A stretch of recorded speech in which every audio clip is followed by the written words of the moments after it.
Aquí. Abajito. Dale. Y ahora sí. Bueno, en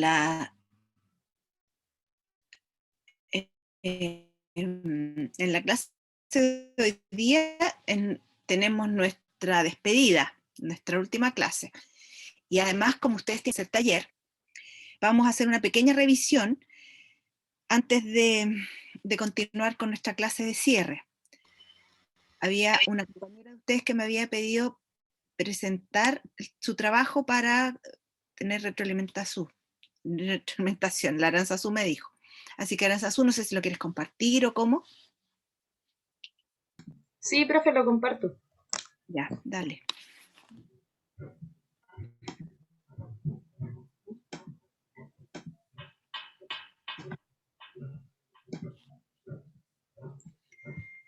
Ya.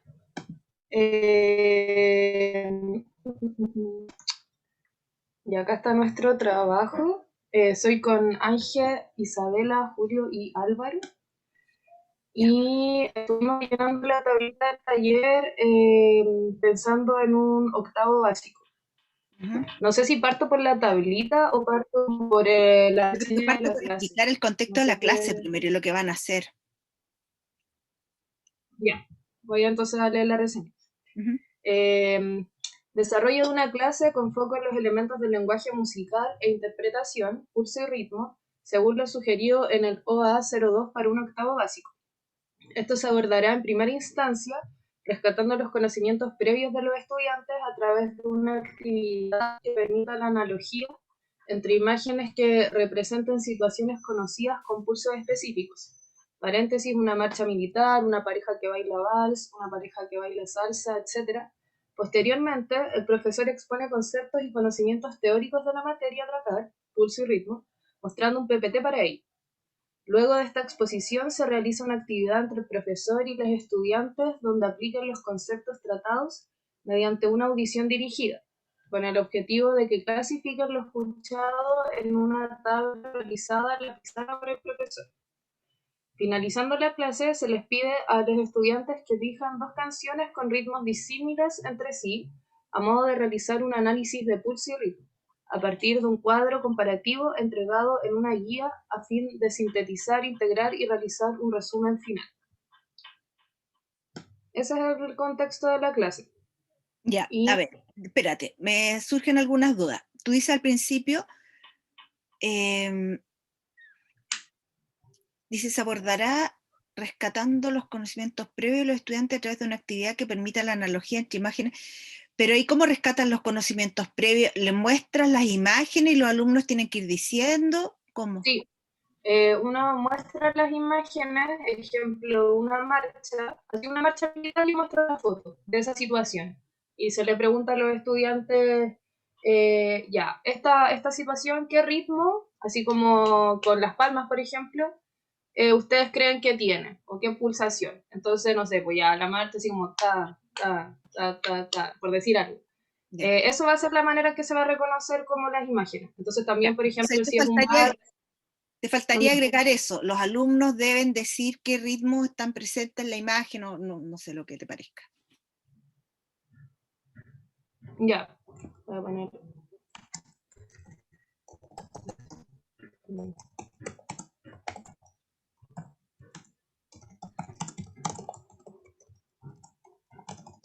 Ya.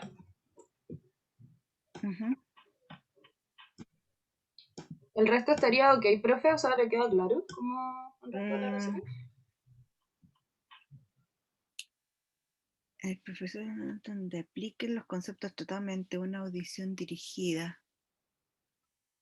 No me queda muy claro eso de que los estudiantes apliquen los conceptos con una audición dirigida con el objetivo de que clasifiquen lo escuchado en una tabla.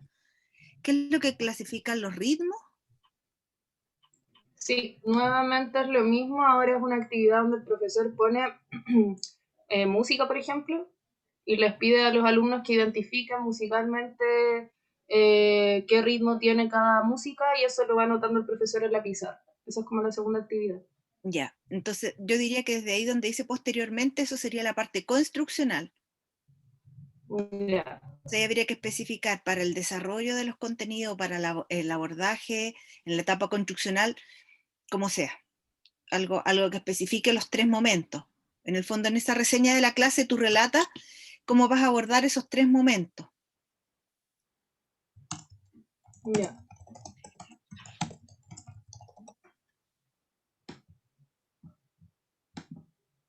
Ya, veamos en la tabla a ver si ahí me surgen más dudas, porque ahí faltaría también cómo se motiva a los estudiantes, qué se hace para atraer su atención.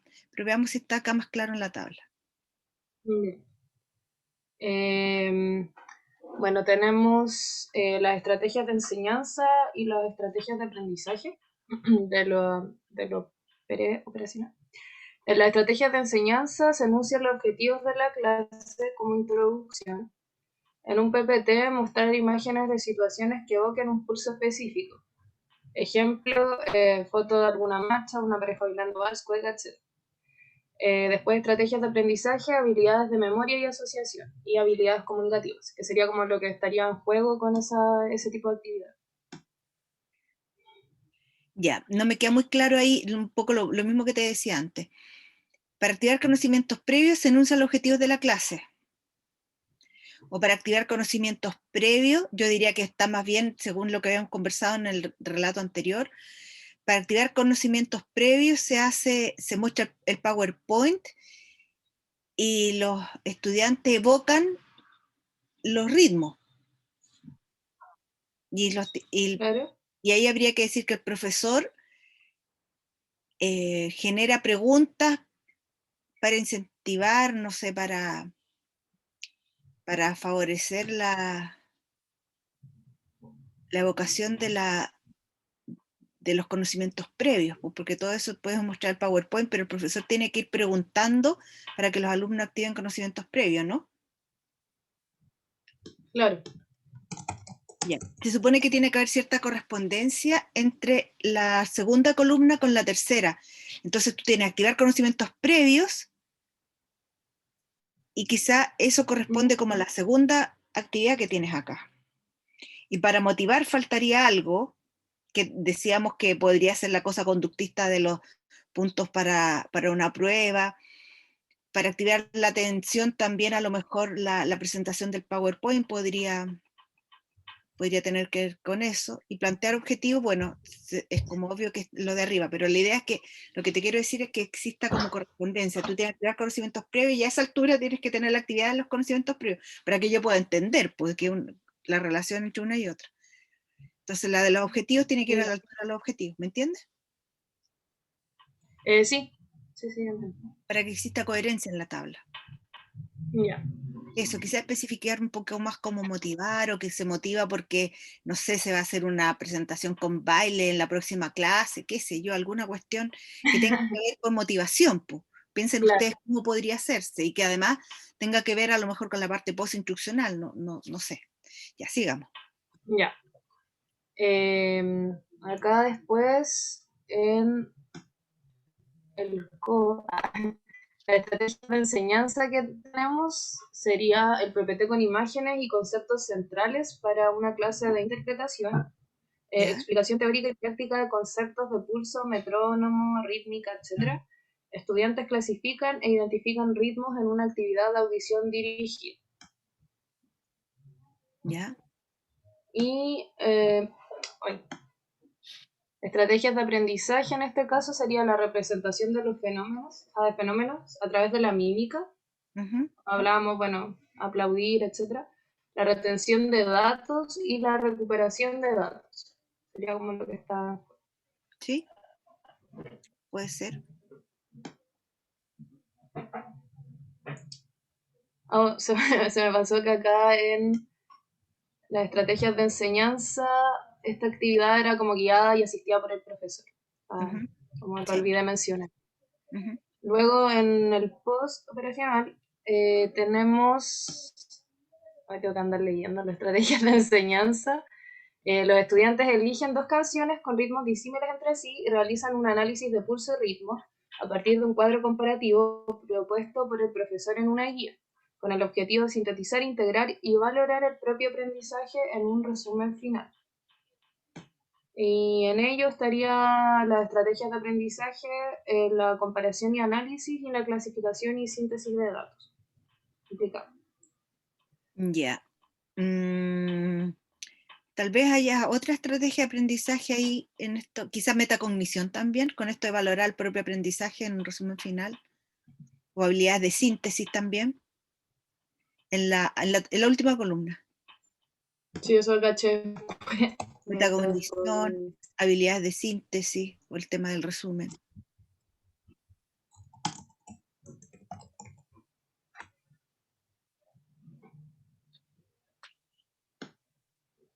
Entonces, profe, principalmente tendríamos que trabajar este primer recuadro como para que se describa mejor La parte cómo van a llevar.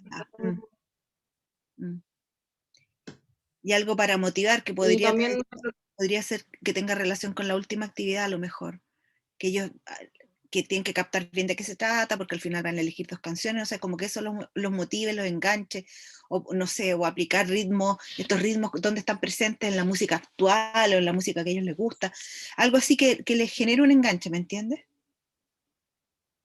ya. Pueden ¿Profe? tener como tarea libre esto de buscar, traer ellos una música y ver la presencia de estos distintos ritmos en distintas partes de la música o en alguna parte de una canción, en fin, no sé. ¿Sí? ¿Quién quería Claro, o decir? sea, esa es la actividad final, ¿Mm? lo que explicaba usted. ¿Mm? Profe, ¿Sí? quería preguntarle el hecho de evocar en el fondo y relacionarlo a experiencias propias, eh, ¿no es ya en sí misma una actividad que los motive? Sí, correcto, pero eso lo hacen en la parte postinstruccional, ¿verdad? Entonces, por eso yo decía que en la parte preinstruccional, mencionar que al final será una actividad que tiene que ver con la elección de una canción, de una música, etcétera, pero mencionarlo al principio porque eso genera la motivación antes, ¿me Claro. entiendes?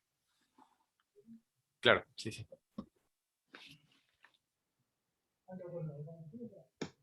Ya, súper, profe. Muchas gracias.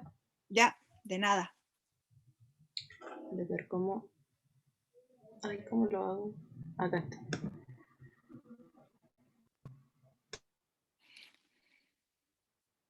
Bien.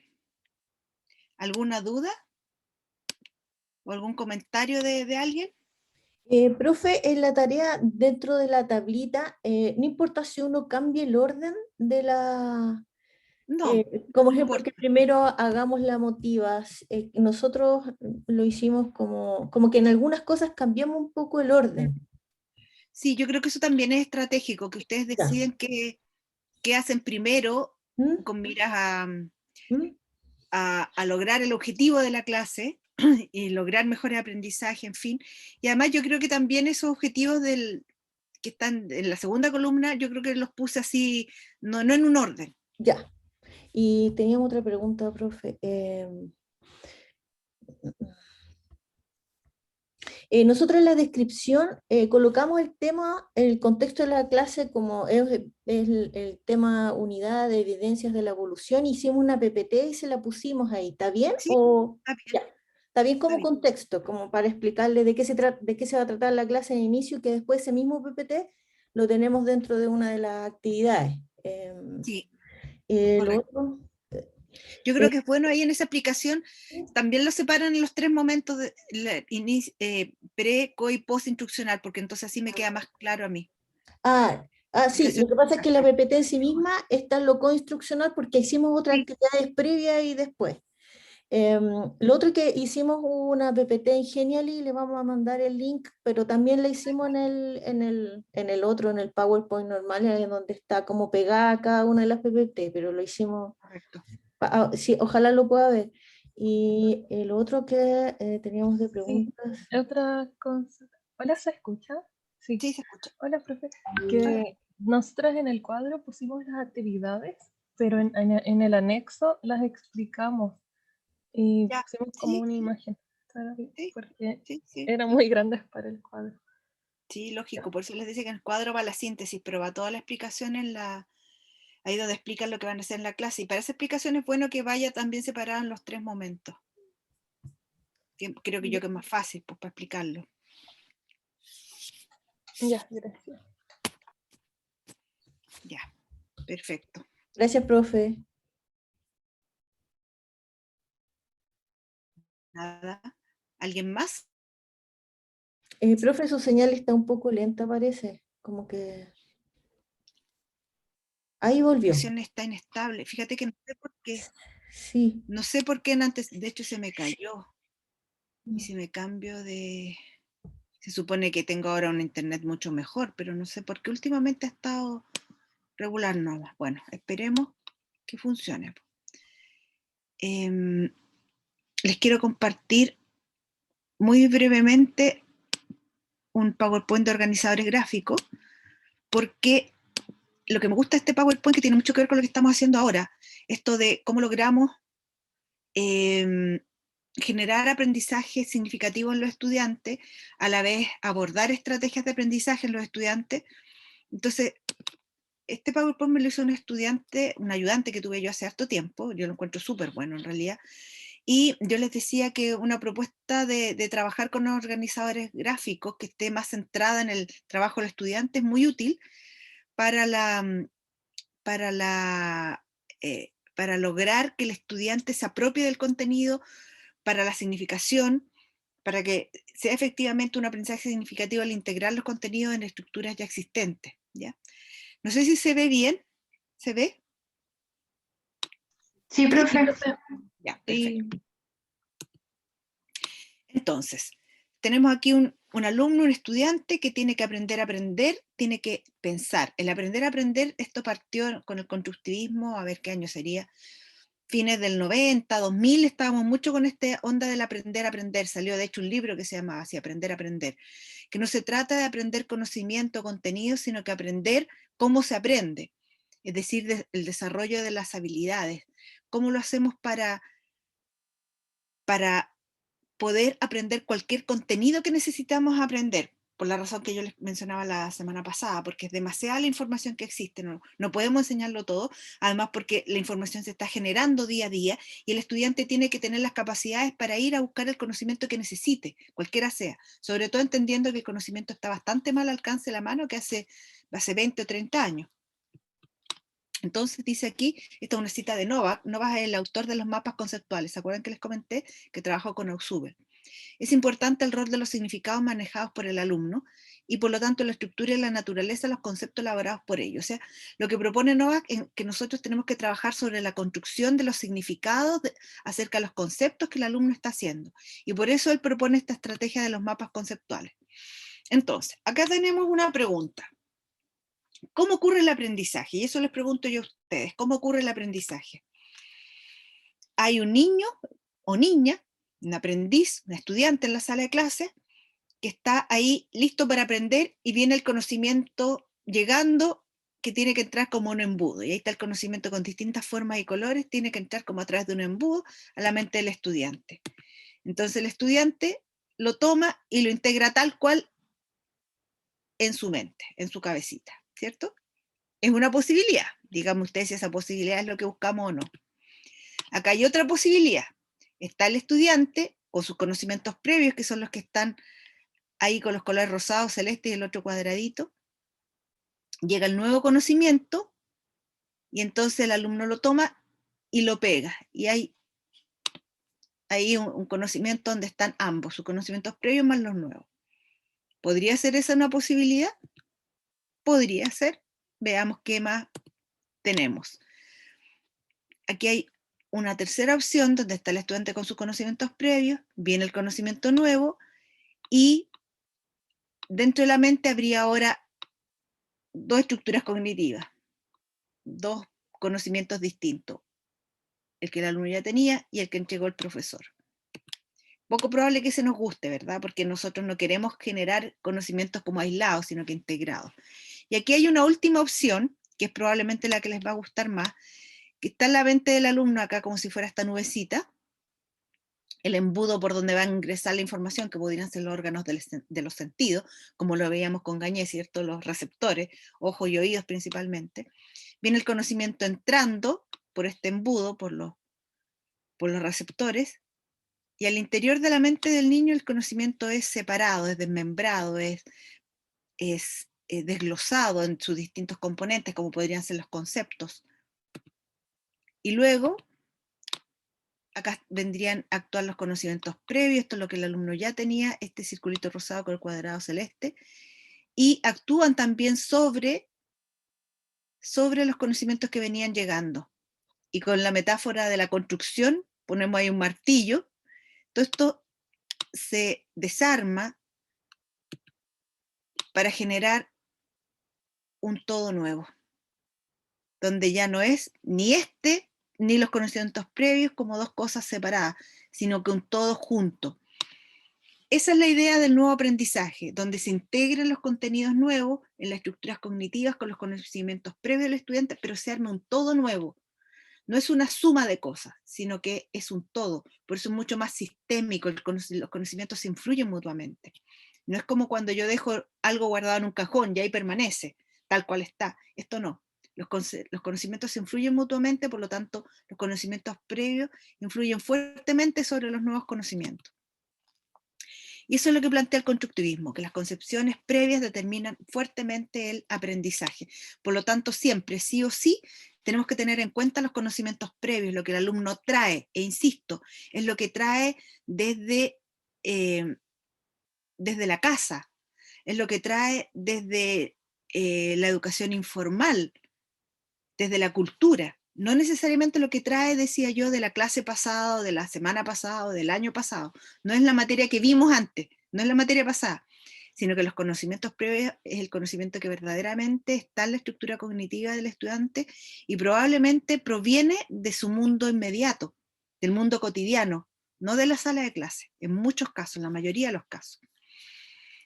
Y esos conocimientos previos determinan lo que vamos a aprender, por lo tanto es fundamental activar conocimientos previos y explicitarlos, o sea, lo que los alumnos ya saben. Entonces, por lo tanto, el aprendizaje memorístico es distinto al aprendizaje significativo, que fue lo que vimos la otra vez con Ausubel, ¿cierto? El aprendizaje memorístico es más bien mecánico, yo repito algo literalmente. En cambio, el aprendizaje significativo implica el uso de algún tipo de técnica cognitiva que favorezca, que ayude al estudiante a armar un conocimiento nuevo. Entonces la idea central consiste en potenciar los procesos de pensamiento de la elaboración de estructuras de conocimiento, los esquemas cognitivos piagetanos que hemos hablado tanto. Y aquí hay una cita de Alvin Toffler, ¿se acuerdan ustedes de Alvin Toffler? El shock del futuro, un futuro que ya casi quedó atrás, era una novela futurista y ya como que quedó atrás porque ya pasó. Esto era como en el 80, en el 2000, ya estamos en el 2020. Dice, el analfabeto de mañana no será el hombre que no sabe leer, sino el que no ha aprendido la manera de aprender. Y ahí estamos. Ahí estamos. El analfabeto hoy día ya no es el que no sabe leer. Tenemos índices de alfabetización bastante altos. El problema no es la gente que no lee, como pasaba a principios del siglo XX. Sino que el problema ahora es la gente que no sabe decodificar la realidad o no sabe procesar la información que está ahí, que está en todas partes, que está en el computador, en la internet, como ya sabemos, en todos lados. Ese es el analfabeto del mundo de hoy, el que no tiene estructuras cognitivas para organizar, para desglosar la información y armar todos nuevos, hacer su propia propuesta de construcción de aprendizaje. Y eso es lo que tenemos que potenciar ahora en los estudiantes. Para allá vamos ahora que estamos en el 2020 y tanto, es la relación dialógica entre profesores y estudiantes que nos permite construir todos nuevos de conocimiento, estructuras nuevas. Ya no es lo que dice el libro, lo que dice el texto, lo que sale en la definición, sino que tomamos todo esto y hacemos un aporte nuevo. Yo lo trabajo siempre mucho más en lenguaje, en literatura, por ejemplo, en comprensión lectora, y yo siento que ahí es mucho más fácil, ¿no? Porque uno a partir de lo que dice un texto le pregunta a los alumnos qué saben ellos de lo que ahí aparece, qué se te ocurre a ti que podría pasar, cómo esto que le pasa al personaje en el libro también nos pasa a nosotros, o tú ves que hay alguna persona de tu familia o la gente que tú conoces que sienta cosas parecidas a las que le pasa a este personaje, y ahí vamos construyendo conocimiento nuevo, cómo esa literatura nos nutre para la comprensión de nuestra realidad, que ya no es lo que está en el texto, sino que es como eso inspira mi realidad también, ¿ya?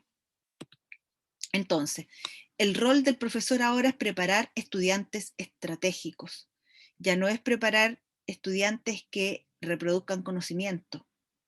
Por eso que están tan cuestionadas estas pruebas como el SIMS y todas las mediciones de la calidad de la educación, que están muy orientadas al manejo de contenidos por parte de los estudiantes. La idea es que manejen estrategias y es bastante más difícil de evaluar, porque tiene que evaluarse en contextos más reales, contextos más interactivos además. Entonces un poco más complejo de evaluar. Entonces un estudiante estratégico sería un estudiante que posee un sinnúmero de competencias para adquirir, o sea, tomar la información que está afuera, ingresarla a la memoria, almacenar, guardarla en la memoria a largo plazo, procesar información, además organizar, planificar, etc. Entonces, ¿qué monos pintan acá los organizadores gráficos? Los organizadores gráficos es de alguna manera una propuesta que hacemos como trabajo para la sala de clase, que está mucho más centrada en el estudiante que en el trabajo que nosotros hacemos a modo de clases positivas. Entonces la idea es que el estudiante tome un conocimiento y lo arme a su manera, y ahí le agregue conocimientos previos también. Entonces dice, son representaciones esquemáticas en las cuales se muestra la forma como se encuentra organizada la información, por eso se llaman organizadores. ¿Por qué usar organizadores gráficos? Uno, vamos a dar una lista de razones. El alumno comprende la información que procesa, tiene que comprender porque tiene que hacer algo con esa información, por ejemplo, jerarquizarla. Si no comprende, no puede trabajar con el contenido. Es decir, distingue las ideas principales de las secundarias. 2. Busca la organización y creación de estructuras simples sobre la base de representaciones gráficas. 3. Posibilitan la determinación de conceptos claves. Eso es fundamental. Todo organizador gráfico tiene una jerarquía donde hay un rol protagónico en las partes más importantes, ya sea de arriba hacia abajo, del centro a la periferia, pero siempre hay roles protagónicos que van a ser, van a ir destacando las ideas más relevantes o los conceptos más relevantes, depende de qué organizador se trate.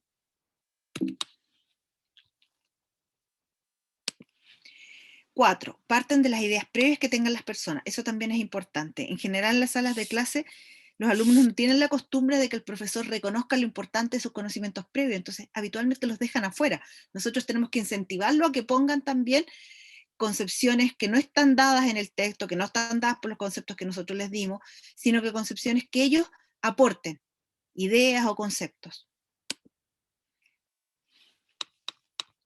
5. Pretenden integrar a todo el cerebro en su elaboración. ¿A qué me refiero con todo el cerebro? Ustedes saben esto del hemisferio derecho y el hemisferio izquierdo, que uno es más racional, el otro es más intuitivo, creativo, etc. A eso se refiere con todo el cerebro. Un organizador gráfico requiere del uso racional, la lógica, el trabajo con los contenidos, todo lo que es hemisferio izquierdo. Pero también requiere de la parte creativa, imágenes, uso de colores, y eso implicaría la parte derecha del cerebro. ¿Ya? Entonces, la idea es que se trabaje con todo el cerebro pensando en esas características. 6.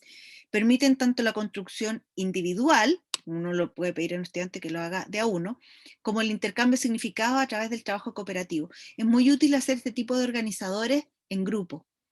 Yo lo he trabajado bastante con los profesores cuando estamos en clases presenciales, mucho más porque lo hacemos ahí en la clase, incluso a veces les pido que traigan materiales, lápices de colores, cartulina y cosas, y hacemos organizadores gráficos de los contenidos que estamos abordando, y donde yo les pido a los alumnos que organicen conceptos, que clasifiquen a su manera, que incorporen ejemplos donde ahí estarían las vivencias cotidianas y los conocimientos previos.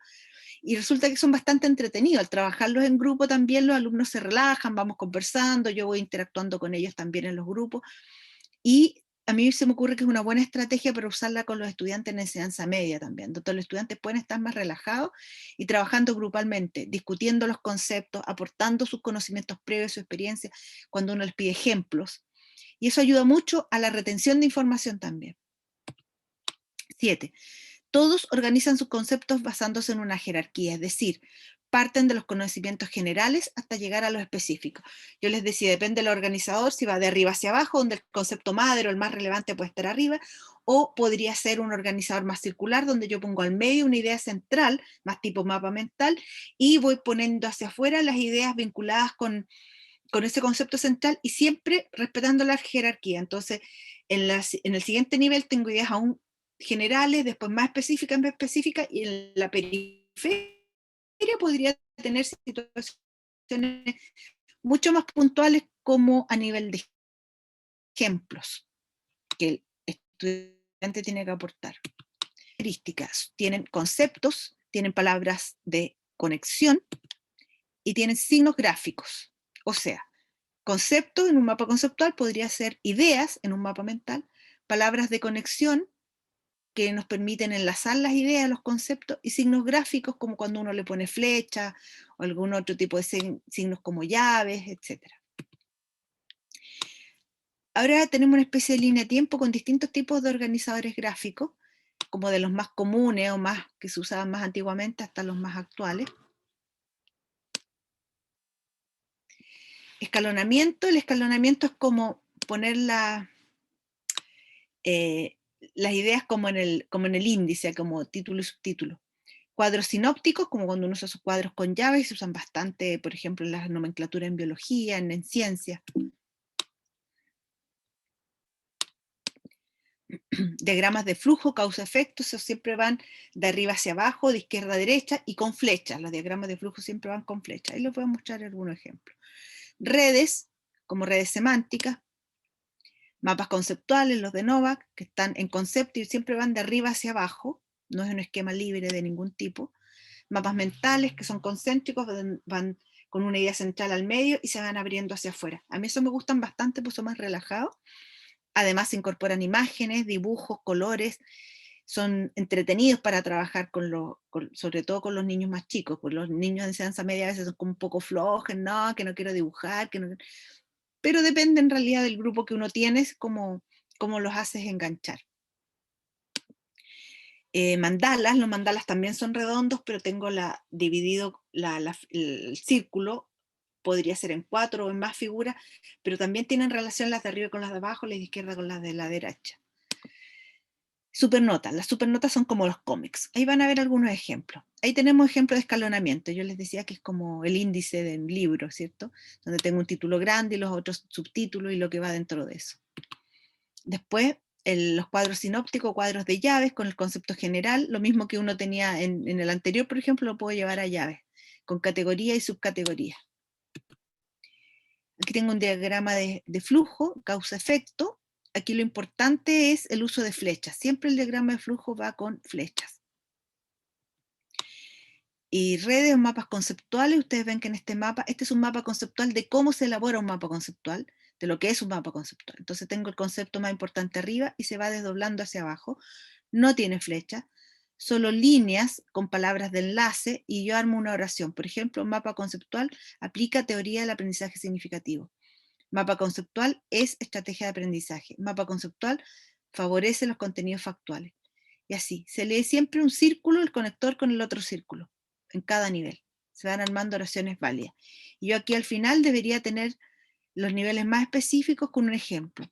Por ejemplo, tiro una línea de acá y le escribo abajo. Ejemplo, 2 puntos, y redacto. Inclusión, que sea cuando un concepto va incorporado en una idea mayor.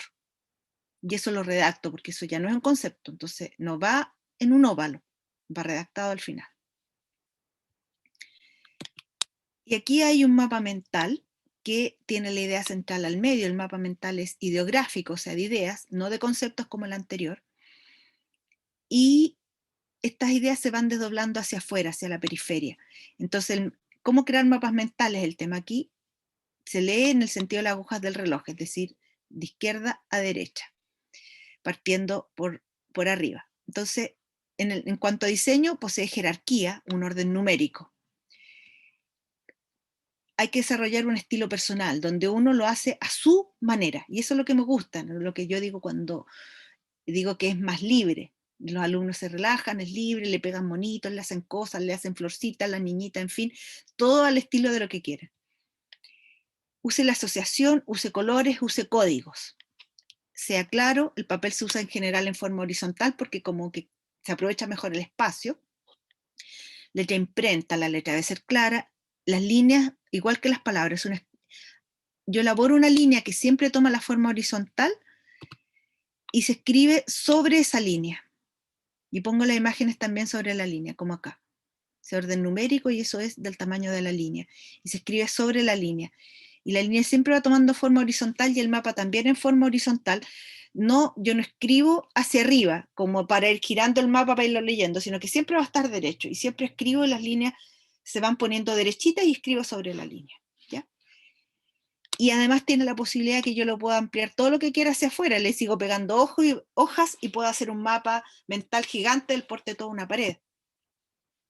Porque el conocimiento siempre va creciendo, siempre va ampliándose y se puede unir con otro mapa mental. Por eso me gusta, porque lo encuentro muy creativo. Y aquí hay un mandala donde hay un concepto central y les decía yo que el círculo va dividido y aquí yo puedo ir poniendo distintas clasificaciones. Por ejemplo, el mapa, el organizador gráfico que yo les presenté durante todo el semestre, que presenté a principio de año, que tiene las teorías del aprendizaje, yo podría poner acá, por ejemplo, esto dividido en 4 y puedo poner conductismo, cognoscitivismo, constructivismo, humanismo. Y después en el conductismo, condicionamiento clásico, condicionamiento operante. Después en el cognoscitivismo, las distintas teorías, no sé, Levin, Gagné, Ausubel, Brune. Después en el constructivismo, Piaget, Vygotsky, etc. En el humanismo, Maslow, Rogers. ¿Se fijan? Y después para acá puedo hacer otra línea y voy poniendo los conceptos de esas teorías. Eso queda muy bueno. A lo mejor algún día lo hago. Y aquí hay unas viñetas que son como cómics. Les decía yo que aquí se explica en la viñeta cómo se hace una viñeta. Dice condiciones básicas, preparar la hoja dividida en 4, 6 u 8 recuadros, como esto. Divido la hoja entonces para mis viñetas. Diseño las viñetas similares a cómics, es decir, van con imágenes como personajes y con leyendas. Representa una idea en cada viñeta mediante palabras, expresiones, dibujo. Dice composición gráfica, importa la utilización de símbolos para presentar ideas fundamentales. Por ejemplo, acá el símbolo es de un feto, por ejemplo, para representar la vida, o algo que nace, o algo que se inicia. ¿Ya? Diseño, figuras geométricas, pocas palabras, variedad de colores, son también muy representativos, por eso es que se usan mucho figuras geométricas, imágenes que sean como muy potentes, etc. Eso. ¿Alguna pregunta, comentario?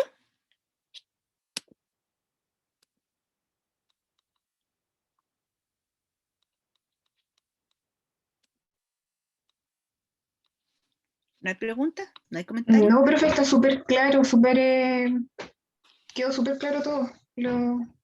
Qué bueno, gracias. Habían algunos que no conocía, de hecho, como el Sí. de mandalas, nunca lo había visto.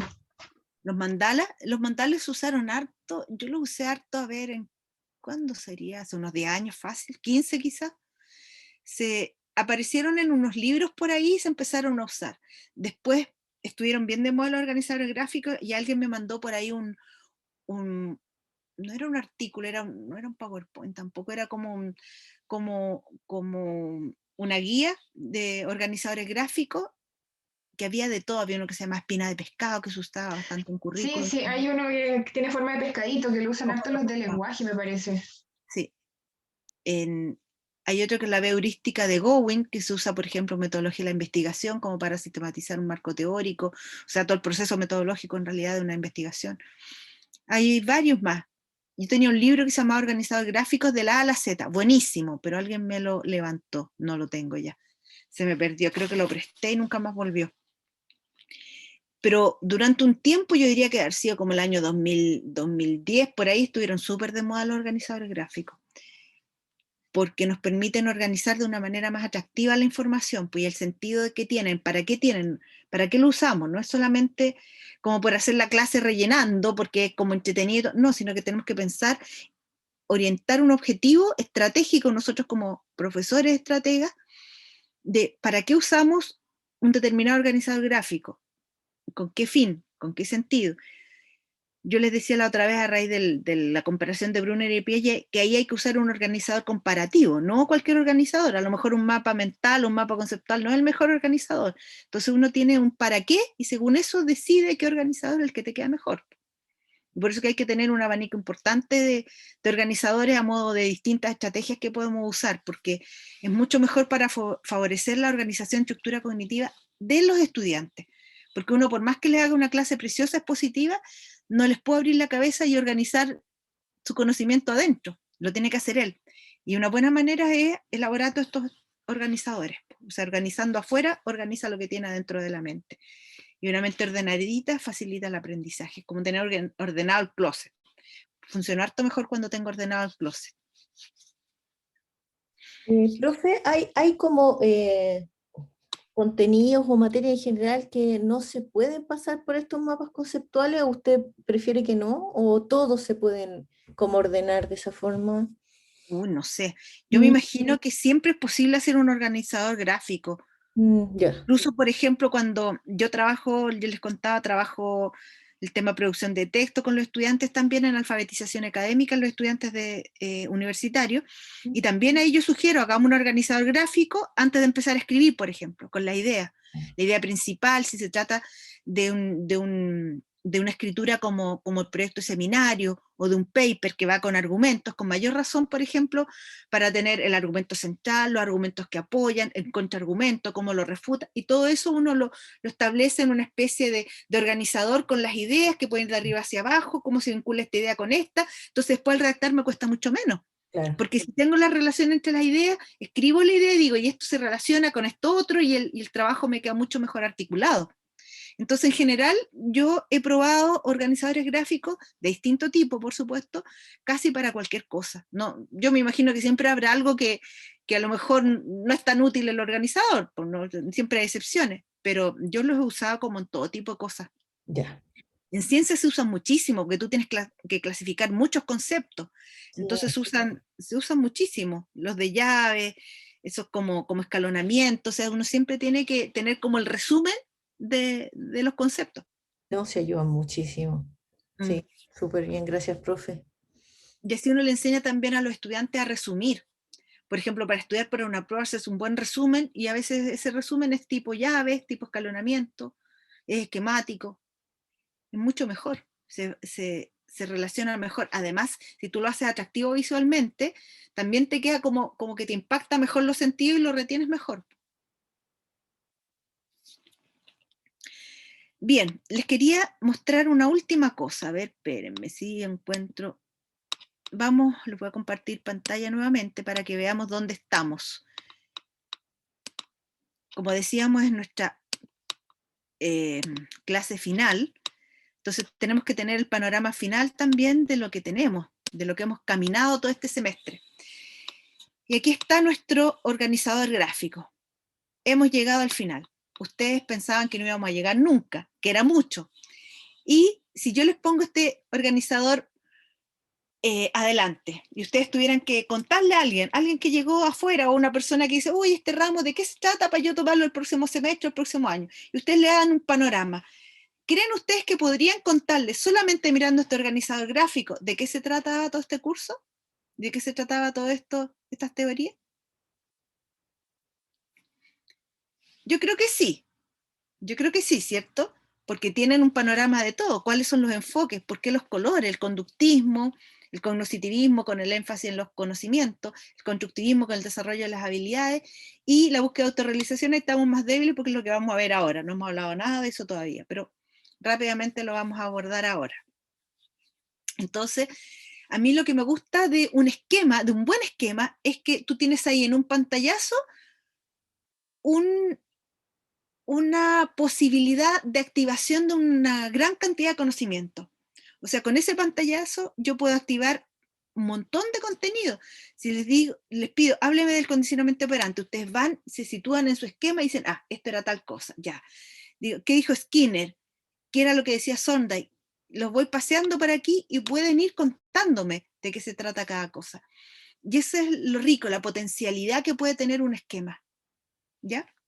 Entonces, como ya estamos en el final, nos queda la última teoría o el último paradigma teórico, que es el humanismo. El humanismo ahí lo tienen de color verde, yo le puse el color verde porque siempre se le asocia al humanismo como esta cosa más ecológica, así como ser un poco hippie, y en realidad tiene que ver con el ser un poco hippie, porque de hecho el humanismo surge con el movimiento hippie, que surge a su vez como reacción ante lo que estaba pasando en el mundo en ese momento. ¿Y qué era lo que pasaba en el mundo? ¿Y cuál era el momento?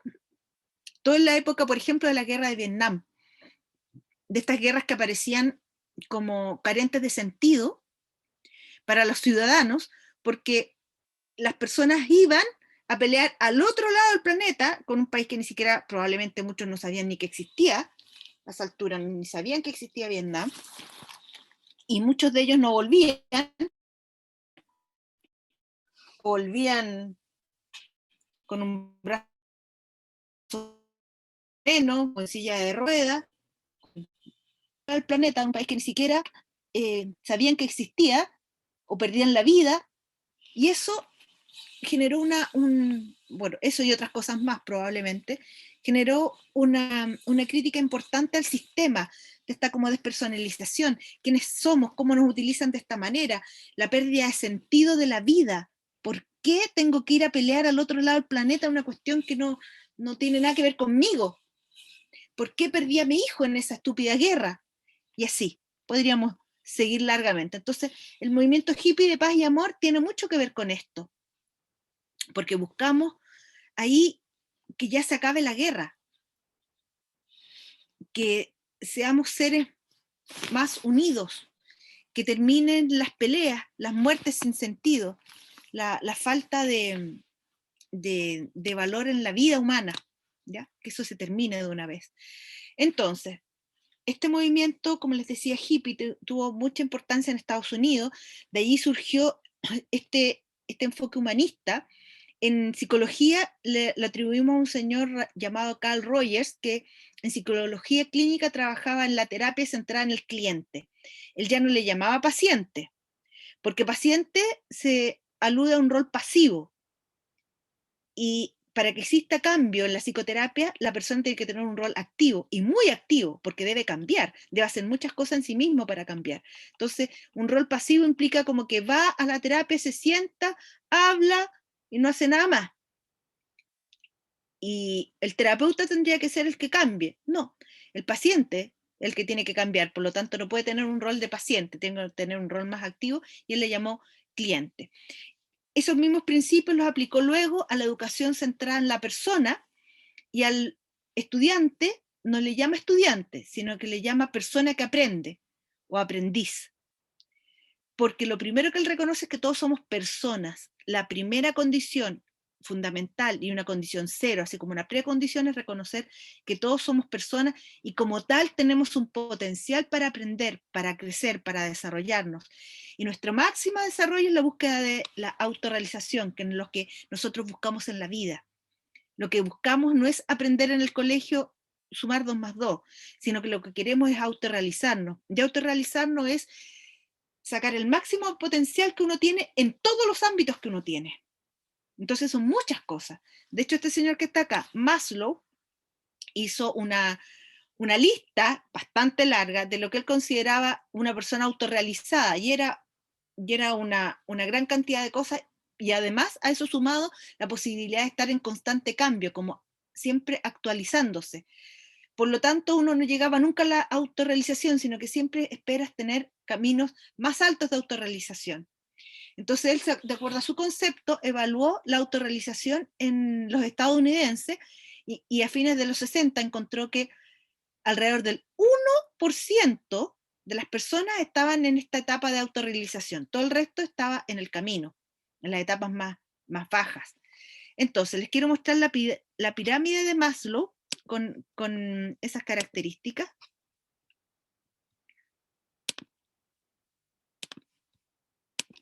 Ahí está. La jerarquía de necesidades de Maslow. Esta me imagino que la conocen porque se ve incluso en el colegio. Él plantea que tenemos una jerarquía de necesidades con forma de pirámide, porque las que más abundan son las que están abajo, las fisiológicas. Tenemos que satisfacer los niveles de más abajo para poder para poder pasar a tratar de satisfacer los niveles siguientes. Si yo tengo insatisfecha la fisiológica, no puedo tratar de satisfacer las necesidades de seguridad, por ejemplo. Entonces, las fisiológicas son las necesidades de supervivencia, hambre, sed, etc. Las necesidades de seguridad tienen que ver con el estar a salvo, el sentirse que uno está bien en el lugar donde está, que nada malo le va a pasar. Por ejemplo, el tener una casa, estar protegido, salvaguardar las cosas básicas como de salud, de seguridad, por ejemplo, de seguridad social, estar poder dormir tranquilo sin pensar que en cualquier momento viene alguien y te puede asaltar, te puede matar, te puede hacer daño en tu propia casa, que eso en algunas sociedades ocurre. Después están las necesidades sociales, como de pertenencia social, de pertenecer a un grupo social, de tener como una red de personas que a mí me dan un sentido uno dice de pertenencia, lógico, de pertenencia, de igualdad, de ser parte de un grupo con el que yo me identifico, con el que nos llevamos bien. Tiene que ver con la familia, pero también los amigos, también como una cosa cultural del espacio en el que uno se mueve, y yo reconozco que pertenezco a ese grupo. Como por ejemplo, si uno participa en una iglesia, uno sabe que pertenece y es parte de ese grupo porque comparte ideas comunes, comparte una cultura común, o pertenece a un grupo deportivo, en fin, a lo que sea. Después están las necesidades de reconocimiento, que tienen que ver con el hecho de haber transcurrido en la vida un periodo importante y haber logrado cosas por las cuales se me reconozca. Por ejemplo, en lo profesional, que se me reconozcan valores como personales, que se me reconozcan la familia también, como el haber sido capaz de criar o guiar nuevas generaciones, o a mis hijos. Por ejemplo, las dueñas de casa, uno diría, pucha, como no salen, como no trabajan afuera, no tienen reconocimiento, pero sí, también puede tener mucho reconocimiento por ser buena mamá, por cocinar rico, por ser buena dueña de casa, por ser amorosa con la familia, por ser muy sociable, por ser un pilar fundamental en la familia ampliada, etcétera, etcétera. O sea, necesidades de reconocimiento podemos tener en cualquier ámbito. Después está la autosuperación o autorrealización, donde nosotros llegamos al máximo de la pirámide y buscamos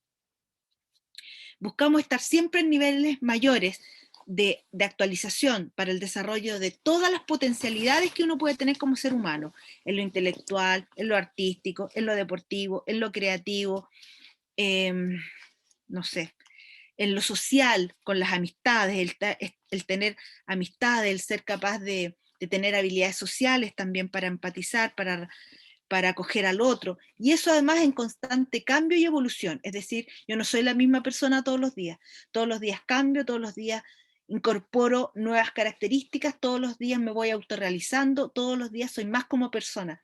Entonces una persona que está en este camino de la autorrealización tendría que decir que hoy soy más que ayer y menos que mañana, porque siempre se aspira a vías mayores de autorrealización.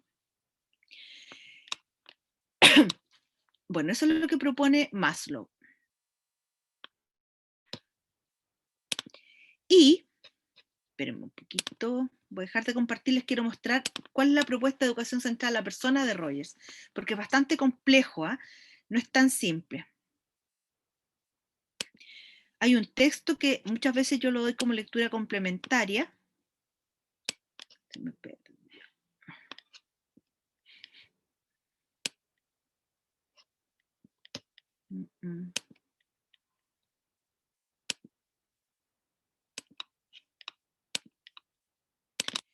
Bueno, el texto se llama La política educativa. Este es un organizador gráfico que hizo también una alumna mía de posgrado. El texto de La política educativa presenta la comparación entre la educación tradicional, que está desarrollada en unos pocos puntos en el lado izquierdo del organizador, y la propuesta de la educación central a la persona, que está al lado derecho, ¿ya?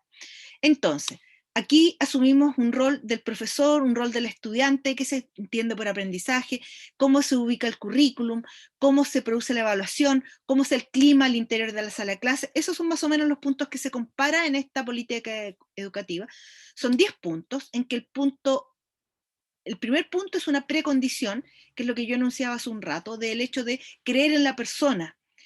Si uno como profesor no cree en la persona que tengo adelante, no creo en mis estudiantes, no creo en su potencial para desarrollarse, para hacer más, para crecer, no podría generar una educación humanista o una educación centrada en la persona. O sea, lo que busca la educación centrada en la persona es que todas las personas nos autorrealicemos, que el estudiante sea el guía de su propio aprendizaje. Entonces, vamos a ir haciendo la comparación.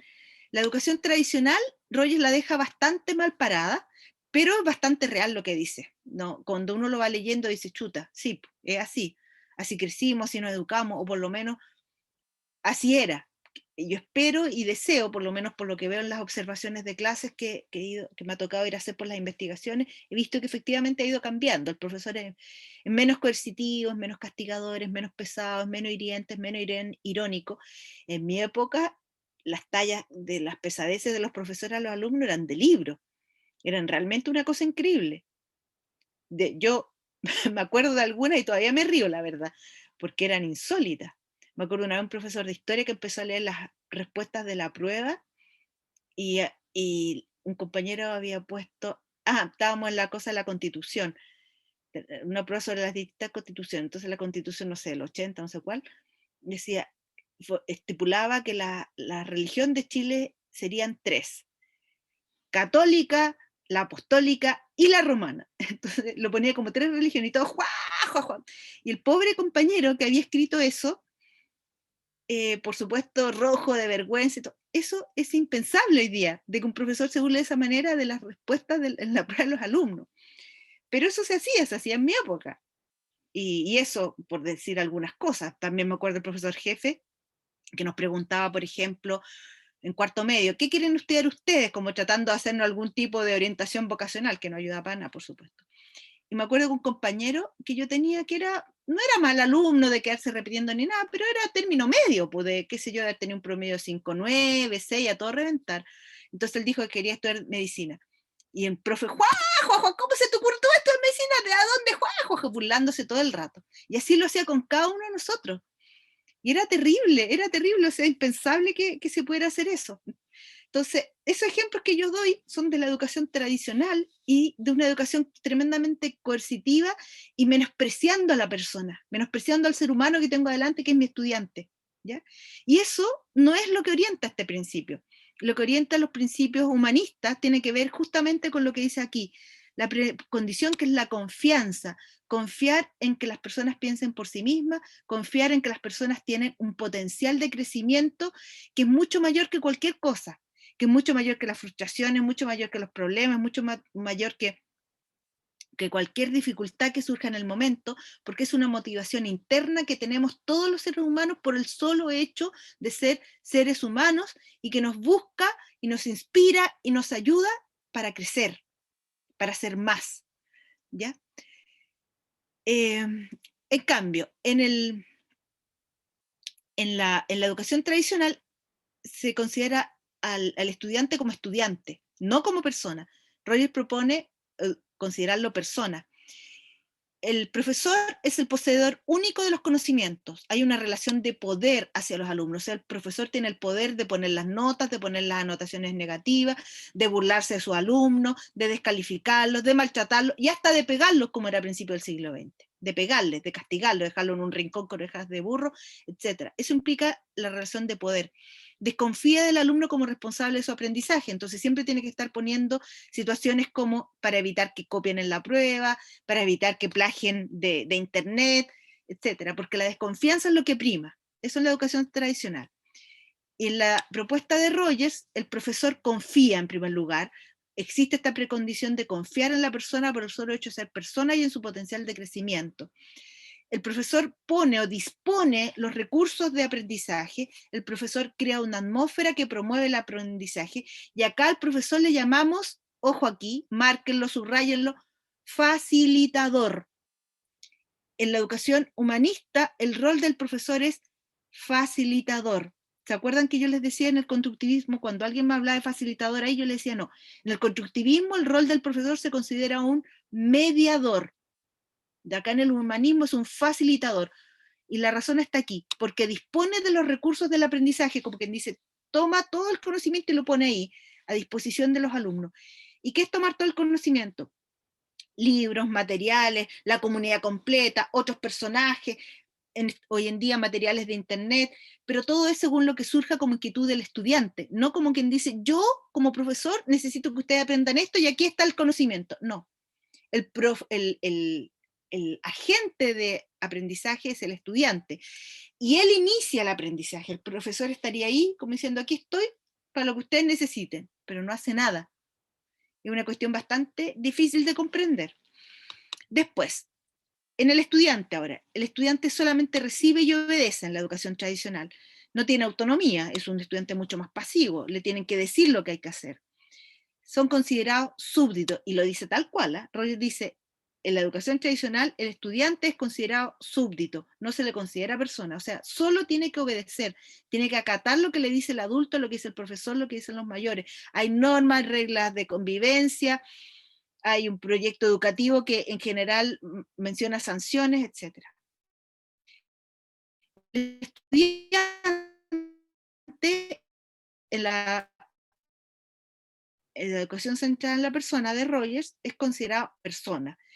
El estudiante disciplina y la autoevaluación.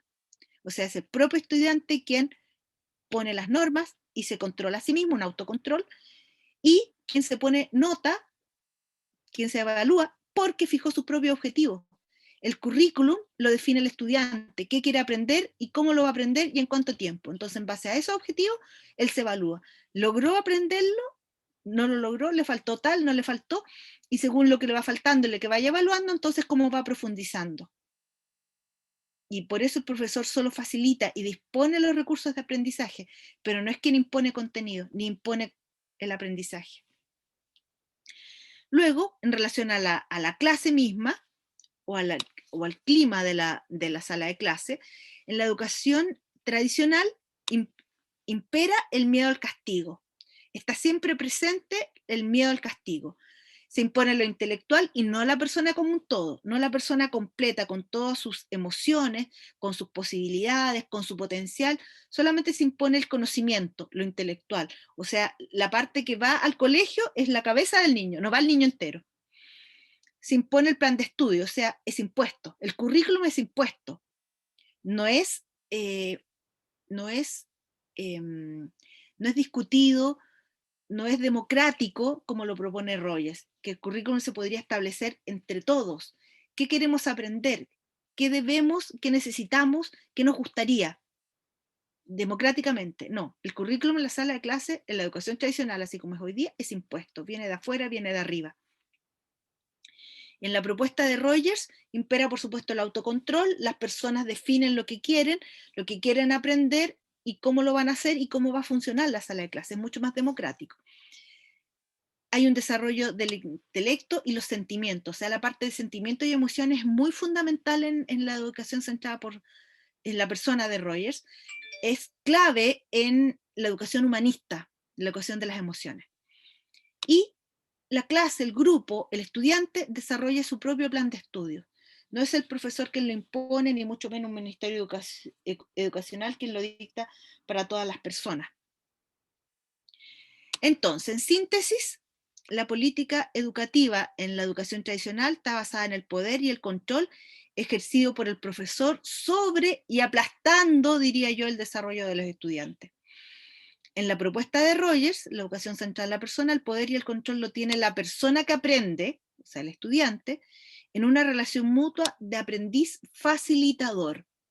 Una relación mutua, una relación democrática, una relación horizontal, una relación igualitaria, una relación mucho más dialógica. Hoy en día hay un paradigma que está emergiendo fuertemente, que es un paradigma dialógico, que yo creo que tiene mucho de esto, del hecho de establecer diálogo entre profesor y estudiante, y como les decía yo hace un rato, construir nuevo conocimiento. Ya no es el conocimiento impuesto de arriba hacia abajo, sino que la construcción dialógica de conocimiento nuevo, donde tienen un rol importante las experiencias previas, lo cotidiano, la importancia de lo cotidiano en lo que estamos aprendiendo, como yo les decía, ¿para qué sirve lo que estamos aprendiendo? ¿De qué manera me hace ser mucho más eficaz en el entorno aquello que estamos aprendiendo? Bien, Profesora, ¿y le puedo hacer una pregunta a propósito de Dígamelo. lo último? El poder y el control, cuando en este paradigma nuevo, donde se establece lo dialógico, del conocimiento que dice usted, el poder y el control, porque en el momento de la evaluación igual, en general, hoy en día se evalúa. Hay Sí. evaluaciones sumativas, formativas, etcétera. Ahí el control y esa política, ¿cómo se podría establecer? ¿Como que queda al medio de estas dos? Lo que pasa es que la educación hoy día no es humanista, no tenemos un currículum humanista, hay ciertos principios como declaración de buenas intenciones en que se reconoce la persona en el estudiante o en el que aprende, pero en general no nos regimos por principios humanistas. El currículum no es democrático, la evaluación no es dirigida por la persona que aprende, sino que todo es impuesto desde afuera. Y efectivamente nosotros podríamos tener más autoevaluaciones en la sala de clase, con buenas pautas bien elaboradas. Podríamos tener, por ejemplo, procedimientos de evaluación más auténticos, es decir, en el procedimiento de aprendizaje que está desarrollando el estudiante, ahí va implícita una evaluación. Y eso sería mucho más auténtico, mucho más real y permitiría incorporar más fácilmente procedimientos autoevaluativos, porque en el momento de aprender el estudiante puede dar una mejor retroalimentación que oriente futuros aprendizajes, no solamente el poner notas. O sea, podemos incorporar algunas cosas, pero claramente nuestro paradigma hoy día en la sala de clase no es humanista.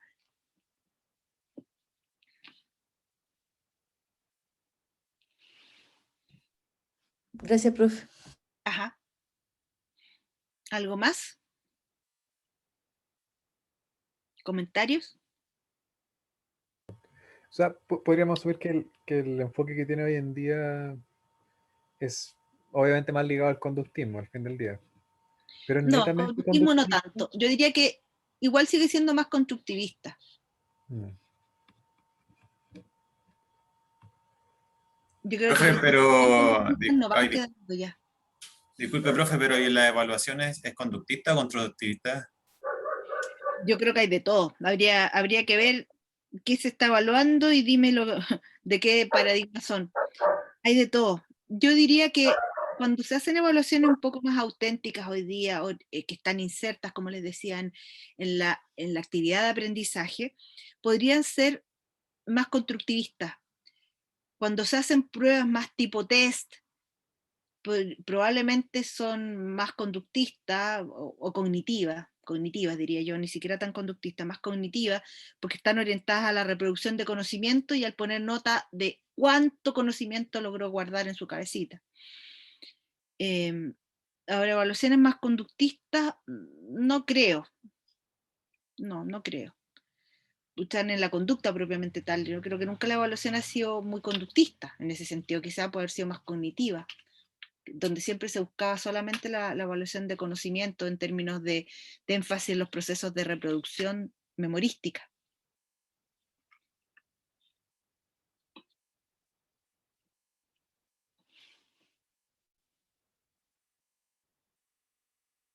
¿Algo más? ¿Alguna otra duda, consulta, comentario? ¿Aporte?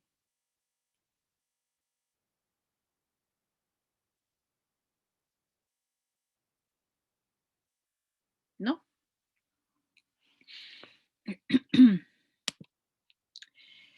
Bien, entonces, de acuerdo al punto en el que estamos, cercano al punto final del semestre, yo quisiera redondear en la importancia de quedarse como con las visiones generales de las cosas, o sea, tener la visión del todo y no de los detalles. Es fundamental acá tener muy claro qué dice el paradigma conductista, qué dice el paradigma cognoscitivo, qué dice el paradigma constructivista, qué dice el paradigma humanista, qué principios orientan la educación nuestra hoy día en Chile, qué principios me orientan a mí como persona y hacer una buena reflexión al respecto, una reflexión más metacognitiva de cómo funciono yo.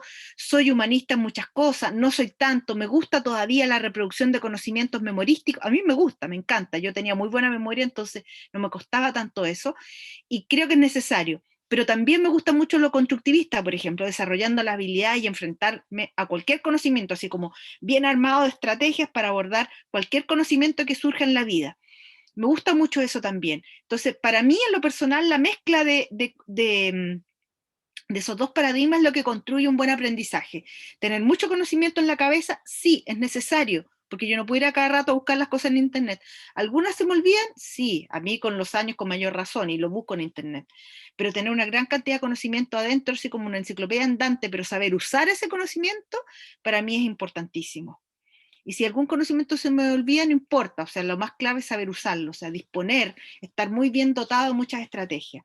Eso es lo mío. Pero también yo le pongo a mi receta unos aliños humanistas importantes. O sea, yo creo en las personas que tengo como estudiantes. Para mí es fundamental eso de ser felices, de la autorrealización, la parte humanista, del ser siempre más.